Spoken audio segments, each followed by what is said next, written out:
Hey everyone, this is Aishwarya and welcome to beauty with coach. So guys, आज हम लोग बात करने वाले हैं विप्रो के ऑन कैंपस एलाइट ड्राइव की। ये एलाइट मैंने क्यों मेंशन किया, क्योंकि विप्रो ऑन कैंपस में भी दो तरह का ड्राइव लेती है। पहला होता है एलाइट, जिसके बारे में आज हम लोग डिस्कस करेंगे, और दूसरा है टर्बो। तो सबसे पहले जान लेते हैं दोनों में डिफरेंस क्या है। एलाइट में आपका जो पैकेज होता है ये होता है 3.25 LPA और 3.25 lakhs पर एनम।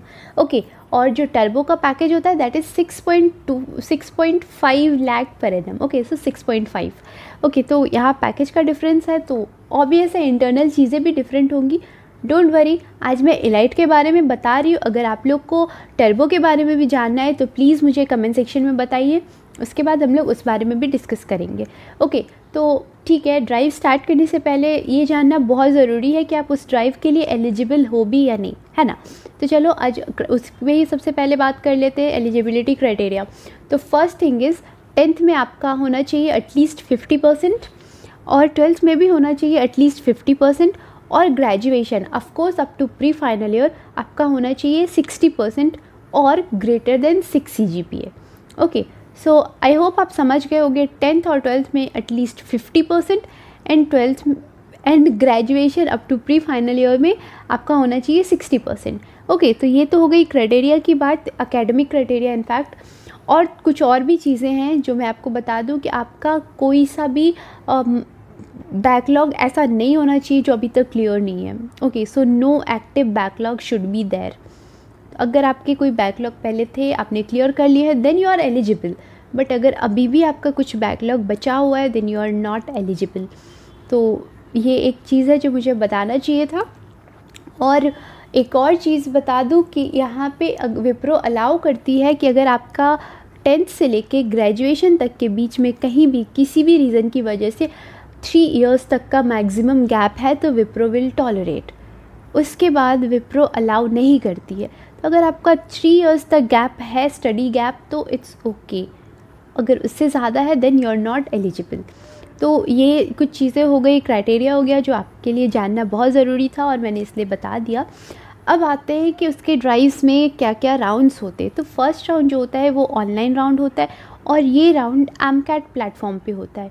आप लोगों में से बहुत को एमकैट के बारे में पता होगा, अगर नहीं पता होगा तो मैं बता दूं कि ये एक प्लेटफॉर्म है जो टेस्ट लेती है। ठीक है, बहुत सारी कंपनीज़ जैसे विप्रो, कॉग्निजेंट, ये सब एमकैट प्लेटफॉर्म को यूज़ करती है अपना फर्स्ट राउंड लेने में। ठीक है, बट एमकैट एक अपना पर्सनल एग्ज़ाम भी लेता है। ओके, और वो पर्सनल एग्ज़ाम भी मैं रिकमेंड करूँगी आप लोग प्लीज़ दे दो, क्योंकि अगर आपने एमकैट एग्ज़ाम दिया हुआ है और आपका स्कोर अच्छा है तो आपको बहुत सारे ऑप्शंस मिलेंगे।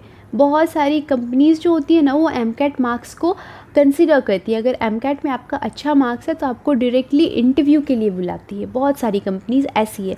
तो मैं ऐसा नहीं बोलती हूँ कि विप्रो ऐसा करती है, नहीं। अब विप्रो या फिर कॉग्निजेंट ऐसा नहीं करती है। विप्रो और कॉग्निजेंट एमकैट प्लेटफॉर्म को जस्ट यूज़ करती है एज अ प्लेटफॉर्म जिस पे वो अपना ड्राइव करा सके। ओके, तो अपना फर्स्ट राउंड और ऑनलाइन राउंड करवा सके। तो यहाँ पे आपका एमकैट मार्क्स मैटर नहीं करता है, बट बहुत सारी कंपनीज में करता है। Same goes with eLitmus and CoCubes. तो I will highly recommend you all to please please please at least एक बार एमकैट, एलिटमस और कोक्यूब्स दे दो, तीनों ही, क्योंकि बहुत सारे ऑप्शंस आपके लिए खुल जाएंगे। बहुत सारी कंपनीज़ आपके पास आएंगी जिससे आपको सिर्फ इंटरव्यू देना होता है। बहुत सारे का एक और राउंड देना हो जाता है, वो भी है, लेकिन बहुत सारी कंपनीज़ में आपको सिर्फ इंटरव्यू देना है और यू विल गेट सिलेक्टेड। तो इट्स ओके ना, इट्स वेरी गुड। इससे अच्छा क्या हो सकता है? एक एग्ज़ाम दो और आप बहुत सारी कंपनी के लिए एलिजिबल हो। चलो, थोड़ा सा डिस्ट्रैक्ट हो गए थे, अब get back to Wipro. Okay, तो फर्स्ट राउंड जो होता है वो एमकैट प्लेटफॉर्म पे होता है। Okay, that is fine. But इसमें क्या होता है कि पहला जो एप्टीट्यूड राउंड होता है उसमें वर्बल होता है, एनालिटिकल होता है और क्वांटिटेटिव एप्टीट्यूड होता है। 3 होते हैं, तीनों में 20-20 क्वेश्चन होते हैं और 20 minutes each. Okay, so 20 minutes is for verbal aptitude where you have to solve 20 questions. Okay, 20 is for analytical and 20 is for quantitative aptitude. Okay, so 20 question, 20 minutes each section. ये हो गई बात। और एक और इम्पॉर्टेंट बात मैं बता दूँ, आप यहाँ पे कोई सा भी क्वेश्चन स्किप नहीं कर सकते हो, पहली बात। और दूसरी बात, आप सेक्शन चेंज नहीं कर सकते हो। लेट्स से पहला सेक्शन अगर आपका वर्बल आता है तो आप ऐसा नहीं कर सकते हो कि मैं पहले क्वांट सॉल्व करना है मेरे को, नहीं, आपको वर्बल के सारे 20 के 20 क्वेश्चंस 20 मिनट्स में सॉल्व करने होंगे। उसके बाद ही आप एनालिटिकल में जाओगे और उसके बाद ही क्वांट में जाओगे। ये एक प्रोसीजर है। अगर आपने वर्बल 10 मिनट में ही सॉल्व कर लिए 20 के 20, तो आप मूव कर सकते हो नेक्स्ट पे। आपको मैक्सिमम टाइम 20 मिनट्स मिल रहा है। तो ये वाला एक चीज़ हो गया। तो यहाँ से आपका 60 मिनट्स हो गया।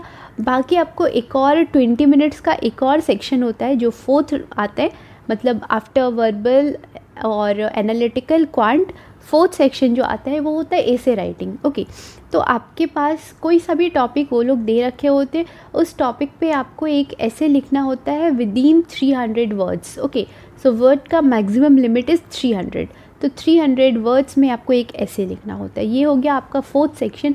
एंड 5th सेक्शन जो होता है वो होता है कोडिंग सेक्शन, ठीक है। और 5th सेक्शन के लिए आपको मिलता है 1 आवर। बाकी up to 4th section, per section you are getting only 20 minutes. So 20 minute is for verbal, 20 minute is for analytical, 20 minute is for quant, 20 minute is for essay. Total 80 minutes, and now you are getting 1 hour for solving 2 coding questions. Don't worry, coding बहुत simple होता है यहाँ का, बहुत easy questions होंगे, आपको tension लेने की ज़रूरत नहीं है।